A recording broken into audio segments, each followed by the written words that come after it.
Selamat pagi teman-teman MYC, baik yang hadir dari rumah maupun yang hadir dalam gereja. Mari kita mau sama-sama angkat suara kita mau angkat hati kita mau puji Tuhan kita. Satu-satunya anugerah terbesar dalam kehidupan kita.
Sekalipun kami seringkali melepaskan tangan Kau, sekalipun kami seringkali jauh dari Engkau, lupa akan Engkau, tapi tidak pernah sedetik pun Kau meninggalkan kami. Tuhan, Kau yang pimpin hidup kami, arahkan mata kami, hati kami untuk selalu terus tertuju kepada Engkau, menjadi anak-Mu yang setia. Terima kasih Tuhan, hanya dalam nama-Mu kasih berdoa dan ucap syukur. Amin. Kasih Yesus tidak pernah berkesudahan dalam kehidupan kita, mengalir dalam kehidupan kita. Dia menara perlindungan kita, Dia sumber kekuatan kita. Dia indah, sungguh indah. Sungguh indah Kau Tuhan, penuh kasih dan sayang. Kau tempat penghiburan bagi setiap hati yang terluka. Sungguh indah Kau Tuhan, menara perlindungan. Kau sumber kekuatan bagi semua orang yang membutuhkan.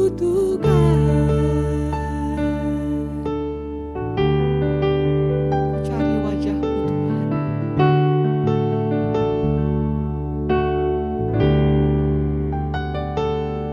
Ku cari wajah-Mu, temukan kasih-Mu.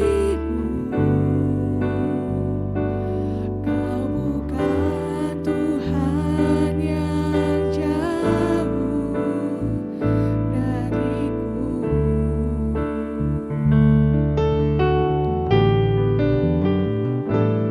Ku panggil nama-Mu,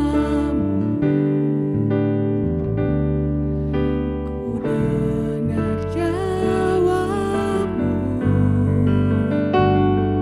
Kau Tuhan yang selalu dengar seruan hatiku. Sungguh indah Kau Tuhan, penuh kasih dan sayang. Kau tempat penghiburan bagi setiap hati yang terluka. Sungguh indah Kau Tuhan, menara perlindungan. Kau sumber kekuatan bagi semua orang yang membutuhkan. Sungguh indah Kau Tuhan, penuh kasih dan sayang. Kau tempat penghiburan bagi setiap hati yang terluka. Sungguh indah Kau Tuhan, menara perlindungan. Kau sumber kekuatan bagi semua orang yang membutuhkan. Kita mau sama-sama menyatakan iman kita.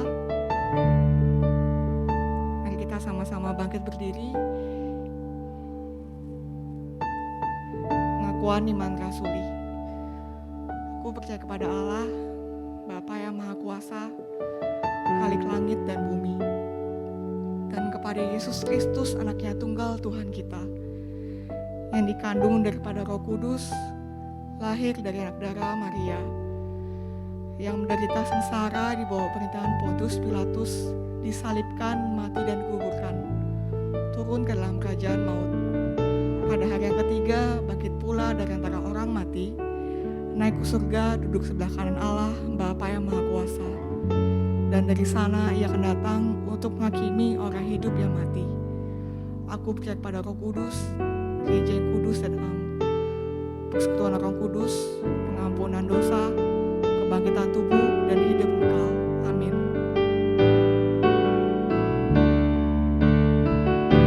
Sungguh indah Kau Tuhan,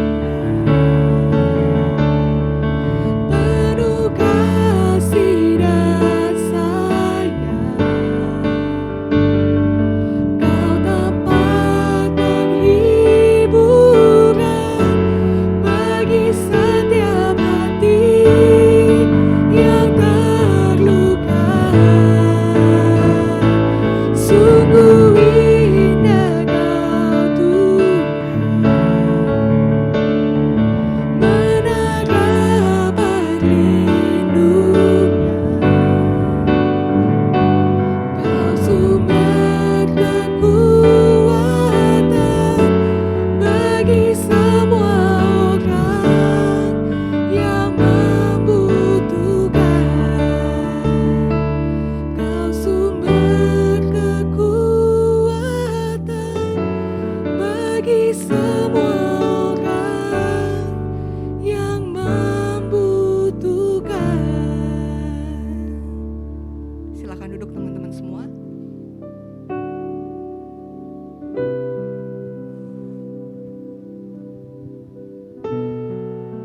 Tuhan, biarlah Engkau bentuk setiap hati kami menjadi indah. Biarlah Engkau bentuk hidup kami menjadi sebuah hidup yang benar, yang kudus di hadapan-Mu. Biarlah bentuk hidup kami menjadi taat dan setia selalu di hadapan-Mu, Tuhan.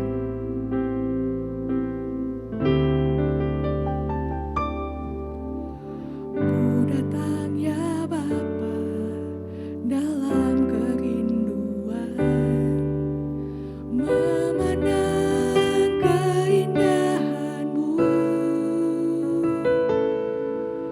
Ku berikan segalanya, semuanya yang ada.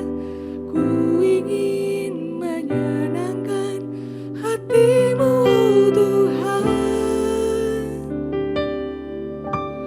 Ku datang ya Bapa dalam kerinduan, memandang keindahan-Mu. Ku berikan segalanya, semuanya yang ada. Ku ingin menyenangkan hati-Mu, Tuhan. Jadikan aku indah, yang Kau pandang mulia, seturut karya-Mu di dalam hidupku. Ajarku berharap hanya kepadamu, taat dan setia kepadamu, Tuhan.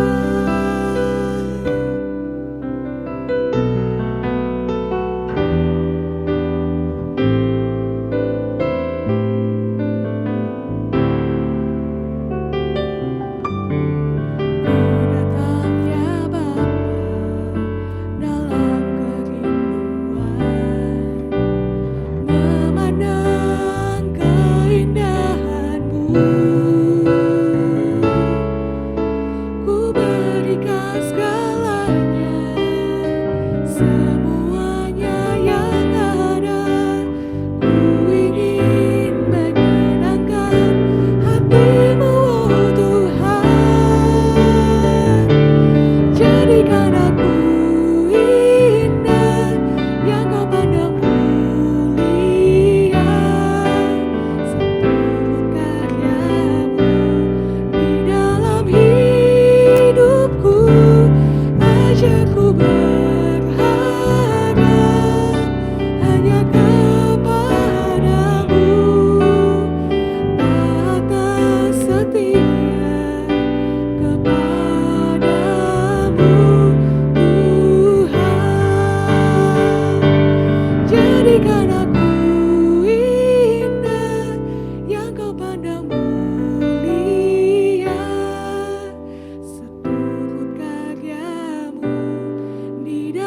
hidupku, ajarku berharap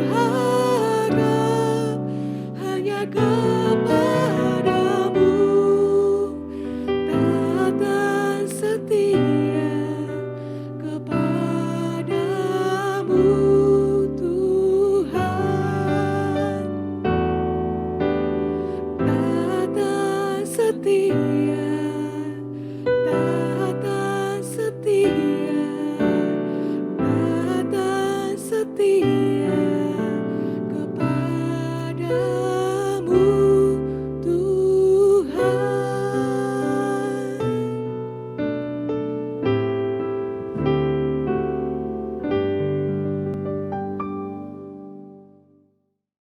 Mari kita berdoa sebelum kita membaca merenungkan firman Tuhan. Kami datang di dalam ucapan syukur di hari perhentian yang Kau berikan kepada kami. Terima kasih ya Tuhan untuk kesempatan kami boleh memuji, memuliakan nama-Mu. Dan tiba waktunya bagi kami untuk membuka firman-Mu ya Tuhan. Karena itu kami mohon biarlah waktu kami membuka firman-Mu, bukalah juga hati kami. Jadikanlah hati kami seperti tanah yang baik, supaya ketika benih firman-Mu ditaburkan, itu boleh sungguh-sungguh berakar, bertumbuh, dan juga berbuah nyata di dalam kehidupan kami. Tolonglah kami semua ya Tuhan, agar kami bukan hanya menjadi pendengar-pendengar firman yang setia, tapi mampukan dengan kuasa pertolongan dari Roh-Mu yang kudus, kami dimampukan menjadi pelaku-pelaku firman-Mu di dalam kehidupan kami, di dalam masa muda kami. Bersabdalah ya Tuhan, kami anak-anak-Mu telah sedia mendengarnya. Di dalam satu nama yang kudus, nama yang berkuasa, nama Tuhan kami Yesus Kristus, Sang Firman yang hidup, kami menyerahkan pemberitaan firman-Mu. Amin. Pembacaan Alkitab pada hari ini diambil di dalam kitab Roma pasal yang ke-6, ayat yang pertama sampai dengan ayatnya yang ke-11. Saya akan bacakan bagi kita sekalian Roma 6, ayat 1 sampai dengan ayatnya yang ke-11. Jika demikian, apakah yang hendak kita katakan? Bolehkah kita bertekun dalam dosa supaya semakin bertambah kasih karunia itu? Sekali-kali tidak. Bukankah kita telah mati bagi dosa? Bagaimanakah kita masih dapat hidup di dalamnya? Atau tidak tahukah kamu bahwa kita semua yang telah dibaptis dalam Kristus telah dibaptis dalam kematiannya? Dengan demikian, kita telah dikuburkan bersama-sama dengan Dia oleh baptisan dalam kematian, supaya sama seperti Kristus telah dibangkitkan dari antara orang mati oleh kemuliaan Bapa, demikian juga kita akan hidup dalam hidup yang baru. Sebab jika kita telah menjadi satu dengan apa yang sama dengan kematiannya, kita juga akan menjadi satu dengan apa yang sama dengan kebangkitannya. Karena kita tahu bahwa manusia lama kita telah turut disalibkan, supaya tubuh dosa kita hilang kuasanya, agar jangan kita menghambakan diri lagi kepada dosa. Sebab siapa yang telah mati, ia telah bebas dari dosa. Jadi jika kita telah mati dengan Kristus, kita percaya bahwa kita akan hidup juga dengan Dia. Karena kita tahu bahwa Kristus sesudah Ia bangkit dari antara orang mati, tidak mati lagi, maut tidak berkuasa lagi atas Dia. Sebab kematiannya adalah kematian terhadap dosa satu kali dan untuk selama-lamanya, dan kehidupannya adalah kehidupan bagi Allah. Demikianlah hendaknya kamu memandangnya, bahwa kamu telah mati bagi dosa, tetapi kamu hidup bagi Allah dalam Kristus Yesus. Sedemikian jauh pembacaan Alkitab. Berbahagialah kita yang bukan hanya membacanya, namun merenungkannya, melakukannya dalam kehidupan kita, dan bahkan membagikannya. Saudara-saudara yang dikasihi dalam Tuhan Yesus Kristus, saya pernah membaca satu t-shirt yang dimiliki oleh anak muda dengan tulisan yang selalu saya ingat sampai hari ini. Di dalam t-shirt itu tertulis, masa kecil bahagia, muda foya-foya, tua kaya raya, mati masuk surga. Saudara yang dikasihi Tuhan, kalau ada hidup seperti itu, mungkin saya yang daftar pertama kali. Tetapi hidup tidaklah demikian. Kadang-kadang kita berpikir, asik sekali ketika hidup masa muda kita bebas melakukan apapun. Tetapi kemudian kita sadar bahwa kebebasan yang sejati bukanlah bebas melakukan apa saja yang kita mau, tetapi bebas di dalam keterikatan kepada Allah. Inilah juga yang menjadi bagian yang Paulus sampaikan di dalam Roma pasal yang ke-6. Sesuai dengan tema yang kita pikirkan pada hari ini tentang titik temu. Kita ada di dalam dunia yang menawarkan begitu banyak kebebasan. Dan kemudian ada juga orang-orang yang melihat di dalam Alkitab, bukankah Tuhan memberikan kebebasan bagi kita dengan pengampunan dan anugerahnya yang berlimpah-limpah, kasih karunia-Nya yang luar biasa. Tapi di sisi lain, di dalam Alkitab yang sama yang kita miliki, Allah juga mengingatkan akan dosa, bahwa Allah akan menghukum hal itu dan juga ada konsekuensi dari dosa yang dilakukan. Bagaimana kita melihat titik temu akan hal ini? Saya mengajak kita belajar bersama-sama di dalam kitab Roma pasal yang ke-6 ini, ketika pergumulan yang sama nampaknya dialami oleh jemaat yang Paulus surati. Setelah Paulus menjelaskan tentang anugerah Allah yang luar biasa, di dalam Roma mulai pasal yang pertama sampai dengan pasal yang kelima, bahwa keselamatan kita terima dengan cuma-cuma di dalam Yesus Kristus. Maka muncul pemikiran, ya kalau begitu, saya bebas melakukan dosa. Bukankah dengan saya menikmati dosa, maka kasih karunia akan bertambah-tambah? Itulah yang Paulus ingatkan di dalam Roma pasal yang ke-6, ayat yang pertama, dengan bentuk pertanyaan retoris. Jika demikian, jika sudah diampuni oleh Tuhan, itulah yang kita lihat di dalam Roma bagian-bagian sebelumnya. Jika demikian, apakah yang hendak kita katakan? Bolehkah kita bertekun dalam dosa supaya semakin bertambah kasih karunia itu? Saudara yang dikasihi Tuhan, ada dua ekstrim yang dimiliki oleh orang-orang yang mengerti akan dosa di dalam kehidupannya dan juga memahami akan pengampunan Allah di dalam kehidupannya. Di satu sisi, ada orang-orang yang berpikir bahwa ketika dia berdosa, maka dia harus menyelesaikan dosa itu dengan mengikuti berbagai ritual dan hukum agama. Dan merasa bahwa dengan melakukan hal itu, maka dia akan selamat dengan usahanya sendiri. Nampaknya itu juga yang muncul di dalam kehidupan orang-orang Kristen yang waktu itu dari latar belakang Yahudi. Mereka punya hukum Taurat dan mereka berpikir bahwa dengan mentaati hukum Taurat mereka mendapat keselamatan.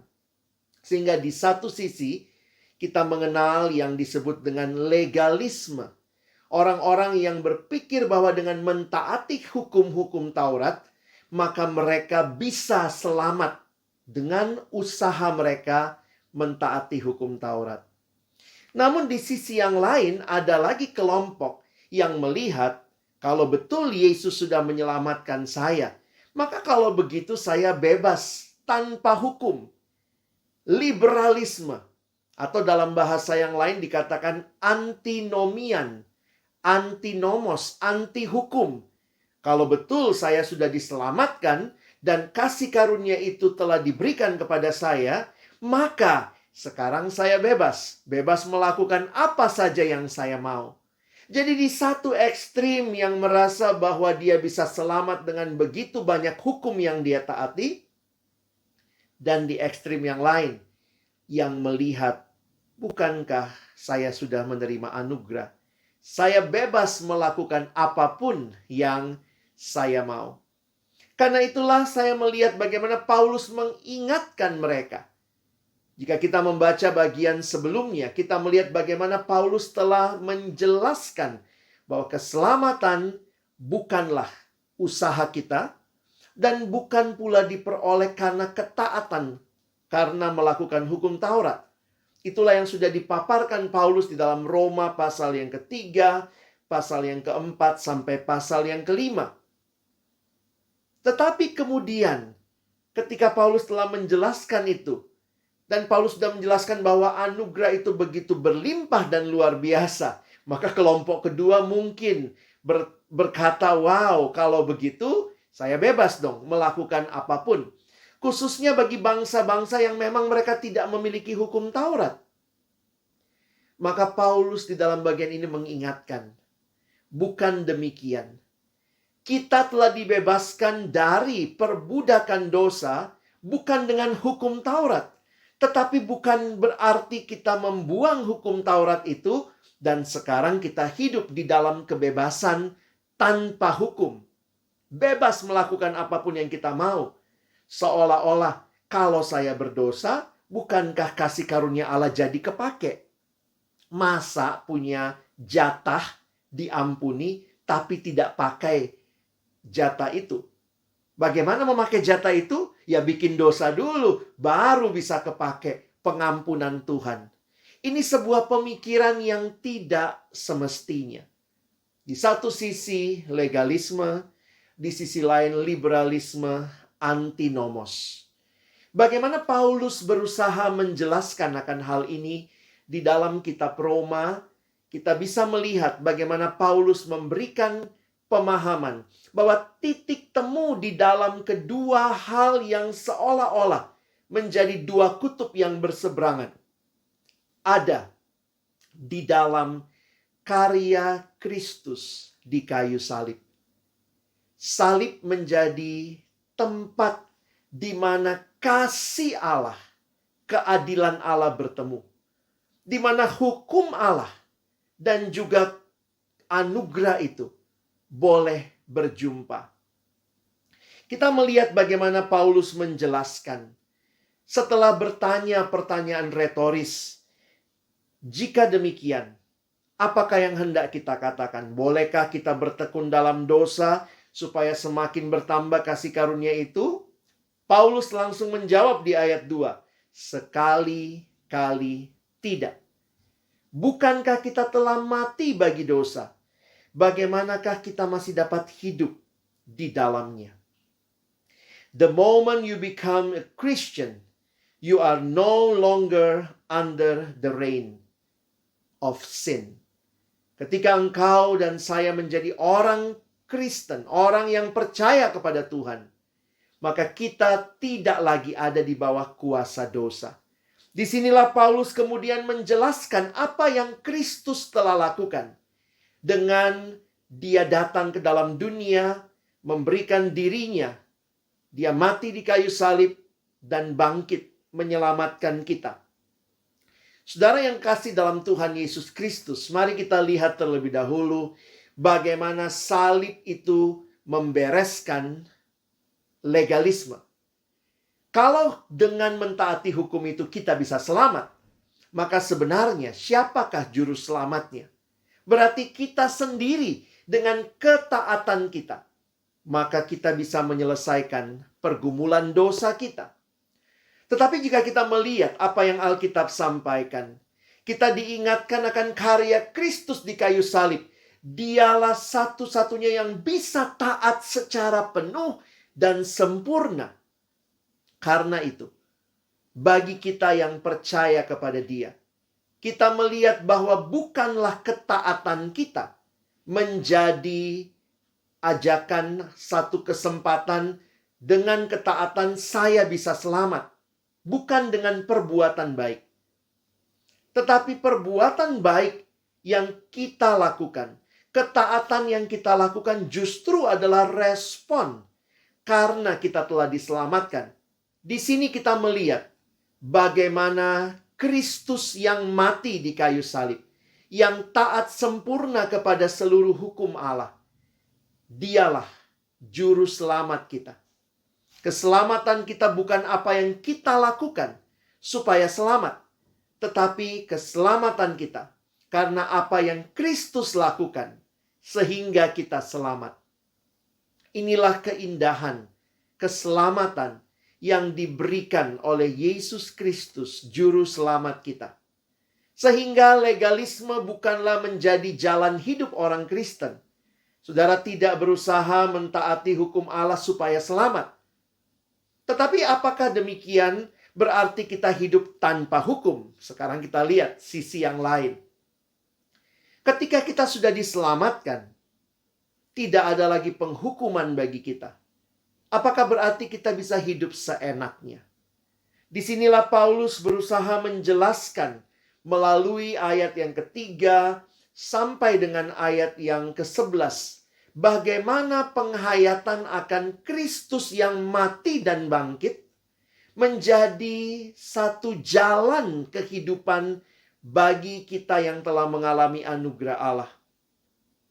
Diingatkan atau tidak tahukah kamu bahwa kita semua yang telah dibaptis dalam Kristus telah dibaptis dalam kematiannya. Sebuah gambaran kehidupan yang dipersatukan. Itulah dibaptis, diingatkan, dijadikan satu dengan Kristus yang mati dan bangkit. Ayat yang kelima mengingatkan sebab jika kita telah menjadi satu dengan apa yang sama dengan kematiannya, kita juga akan menjadi satu dengan apa yang sama dengan kebangkitannya. Mengapa Paulus mengingatkan orang percaya di Roma akan kematian dan kebangkitan Kristus? Hal ini bukanlah sebuah fakta sejarah belaka, tetapi Paulus mengingatkan ini sebagai sebuah makna kehidupan yang baru. Betul, Yesus telah mati dan bangkit, tetapi kematian dan kebangkitannya bukanlah sesuatu yang hanya pengetahuan bagi orang percaya, tetapi merupakan sebuah pengalaman iman yang diberikan melalui karya Roh Kudus di dalam hidup kita yang percaya. Perhatikan di dalam ayat yang ke-9 dan ayat yang ke-10. Karena kita tahu bahwa Kristus sesudah ia bangkit dari antara orang mati, tidak mati lagi. Maut tidak berkuasa lagi atas dia. Sebab kematiannya adalah kematian terhadap dosa satu kali dan untuk selama-lamanya, dan kehidupannya adalah kehidupan bagi Allah. Bagi Paulus, kematian Yesus adalah kematian terhadap dosa, dan kebangkitan Yesus, kehidupannya adalah kehidupan bagi Allah. Perhatikan bagaimana Paulus mengkaitkan hal ini dengan pengalaman iman orang percaya. Di ayat yang ke-11 Paulus menyimpulkan, demikianlah hendaknya kamu memandangnya, bahwa kamu telah mati bagi dosa, tetapi kamu hidup bagi Allah dalam Kristus Yesus. Yesus mati terhadap dosa, maka kita yang bersatu dengan dia, kita pun mati bagi dosa. Dan Yesus yang bangkit dan dia hidup bagi Allah, maka kita yang bersatu dengan kebangkitannya, kita pun bangkit dan hidup bagi Allah. Itulah yang Paulus ingatkan kepada kita. Bahwa setelah kita menerima hidup yang baru, kita mengalami pengampunan dalam Kristus, kita tidak lagi boleh hidup seenaknya. Tetapi kita mengalami karya Kristus di dalam kehidupan beriman kita. mati terhadap dosa, dan hidup bagi Allah. Bukan berarti hidup tanpa aturan, tetapi aturan-aturan yang ada menjadi bagian yang kita taati sebagai respon karena dosa kita telah diampuni dan kita telah menerima keselamatan dari Allah. Saudara yang dikasihi Tuhan, inilah titik temu. Karya Kristus di kayu salib membuat kita tidak perlu lagi melihat bahwa hukum-hukum itu menjadi syarat supaya kita selamat. Tetapi karya yang sama membawa kita juga untuk hidup benar, bukan hidup seenaknya tanpa hukum. Inilah kehidupan beriman kita. Ketaatan bukanlah syarat keselamatan, tetapi ketaatan adalah respon karena kita sudah diselamatkan. Saudara yang dikasihi Tuhan, saya coba membayangkan kehidupan Kristen yang perlu kita jalani setelah kita menerima Yesus, menerima karya anugerahnya. Kita tidak melakukan berbagai hal sebagai sebuah aturan yang kita taati supaya selamat. Apakah saudara baca Alkitab supaya selamat? Rajin saat teduh setiap hari supaya selamat. Rajin ibadah gereja supaya selamat. Jika demikian, kita masih hidup dalam legalisme. Lalu bagaimana kita melihatnya? Kita selamat hanya karena karya Kristus bagi kita di kayu salib.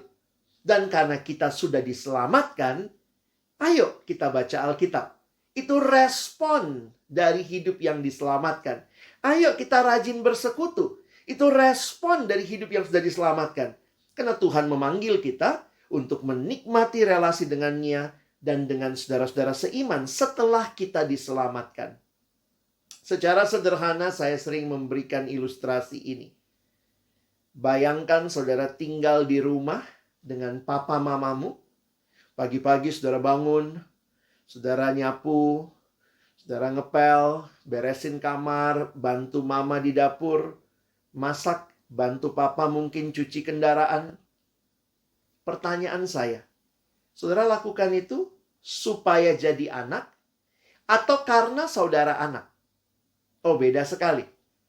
Kalau saudara lakukan itu supaya jadi anak, mungkin orang tua saudara juga akan bingung. Setelah melakukan semua, saudara beri proposal, papa mama terima saya sebagai anak. Tidak demikian. Tetapi karena saudara anak di rumah, maka respon yang saudara lakukan, saudara belajar untuk mentaati berbagai hal yang ada jadi aturan di rumah. Saudara melakukan berbagai hal yang baik sebagai respon karena saudara sudah diselamatkan sebagai anak di rumah tersebut. Demikian juga hidup beriman kita. Sekali lagi, titik temu itu ada pada pribadi Kristus yang membawa setiap kita yang percaya bukan lagi hidup legalisme, taati hukum supaya selamat, tetapi kita juga tidak menjadi orang yang hidup dalam liberalisme. Karena sudah selamat, silakan lakukan dosa apa saja. Toh sudah selamat, pasti diampuni. Inilah yang Tuhan mau bagi setiap kita yang telah diselamatkan. Hargai anugerah itu dan hiduplah mentaati hukum Allah sebagai sukacita. Justru karena itu adalah respon dari hidup yang telah diselamatkan. Saudara yang dikasihi Tuhan, mengerti anugerah Tuhan bukanlah membawa kita hidup seenaknya, tetapi membawa kita untuk benar-benar mempersembahkan seluruh hidup kita yang terkecil sekalipun hanya kepada Tuhan. Jika saudara melanjutkan ayat-ayat yang kita baca tadi, di dalam ayat 13 dan 14, Paulus melanjutkan dengan mengatakan, "Dan janganlah kamu menyerahkan anggota-anggota tubuhmu kepada dosa untuk dipakai sebagai senjata kelaliman, tetapi serahkanlah dirimu kepada Allah sebagai orang-orang yang dahulu mati, tetapi yang sekarang hidup. Dan serahkanlah anggota-anggota tubuhmu kepada Allah untuk menjadi senjata-senjata kebenaran. Sebab kamu tidak akan dikuasai lagi oleh dosa, karena kamu tidak berada di bawah hukum Taurat, tetapi di bawah kasih karunia. Apakah saudara masih hidup di dalam dosa? Masih hidup di dalam ketidakkudusan, dalam kecemaran, di dalam hidup yang tidak menyenangkan Tuhan? Dengan pemahaman, wow, saya sudah diselamatkan, ini hidup saya bebas melakukan yang saya mau. Toh saya sudah diselamatkan. Jika itu cara hidup kita, bukan demikian yang Alkitab ingatkan kepada kita. Bagi saudara dan saya yang dosanya telah diampuni, mari serahkan seluruh anggota tubuh kita untuk melayani Allah yang hidup. Bukankah kita telah mati bagi dosa? Dan harusnya kita hidup bagi Allah. Kiranya Yesus Kristus, titik temu yang membawa saudara dan saya, bukan hidup mengagungkan hukum sebagai syarat keselamatan, tetapi melihat hukum sebagai respon karena sudah diselamatkan. Kita hidup dalam sukacita karena ketaatan kita adalah ketaatan kepada Juru Selamat yang telah memberikan segalanya bagi kita. Maka kita pun mau mempersembahkan segalanya bagi Dia. Tuhan menolong kita. Bukan hanya jadi pendengar firman, tapi jadi pelaku firman. Mari kita berdoa. Bapa Surgawi, terima kasih buat firman-Mu. Tolong kami ya Tuhan, boleh melihat hidup kami, masa muda kami, di mana kami mengenal Yesus, sehingga kami tidak lagi hidup diperbudak di dalam berbagai peraturan ketaatan supaya selamat, tetapi kami hidup di dalam anugerah. Anugerah yang bukan membuat kami hidup sembarangan, hidup tidak taat kepada Tuhan, tetapi anugerah yang membawa hidup kami makin hari makin menikmati relasi denganmu, dan bahkan rela menyerahkan seluruh hidup kami taat dengan sukacita kepada kehendak-Mu Tuhan, karena Engkau telah memberikan segalanya bagi kami. Maka biarlah seluruh hidup kami pun bagi kemuliaan-Mu. Terima kasih, tolong kami bukan cuma jadi pendengar firman, jadikan kami pelaku-pelaku firman-Mu. Di dalam nama Tuhan Yesus, kami bersyukur, kami berdoa. Amin. Shalom teman-teman MYC yang dikasihi Tuhan, kita sungguh bersyukur jikalau hari ini Tuhan berikan kesempatan bagi kita untuk kita boleh terus melanjutkan ibadah kita, walaupun sampai pada saat ini masih kita lakukan dari tempat rumah kita masing-masing.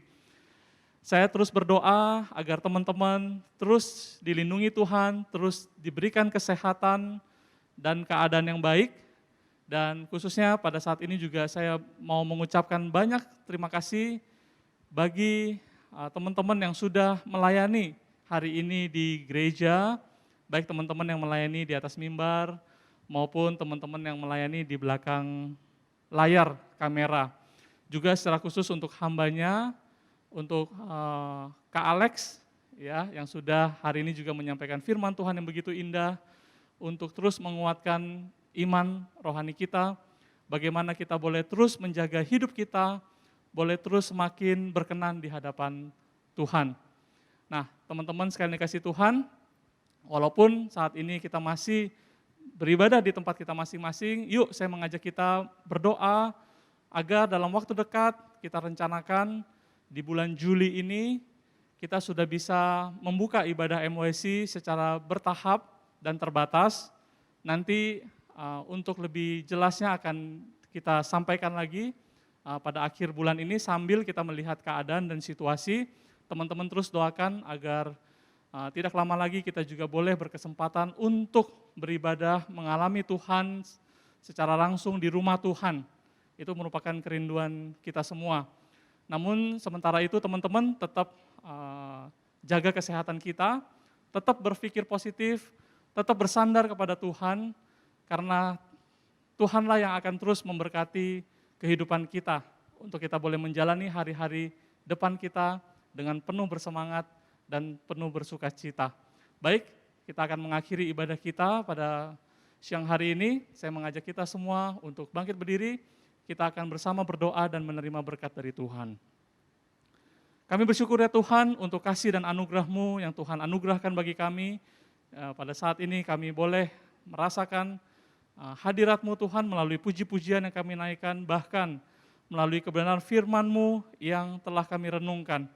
Biarlah Tuhan, Roh-Mu yang kudus terus berbicara di dalam hati dan pikiran kami, agar kami di situasi zaman yang tidak begitu baik, dalam keadaan wabah juga yang tidak begitu mudah, sebagai anak-anak muda Tuhan, kami boleh terus menjaga iman kami, kerohanian kami, cara berpikir kami, agar kami boleh terus diselaraskan dengan kehendak-Mu ya Bapa, sehingga kehidupan kami merupakan sebuah kehidupan yang memuliakan nama-Mu.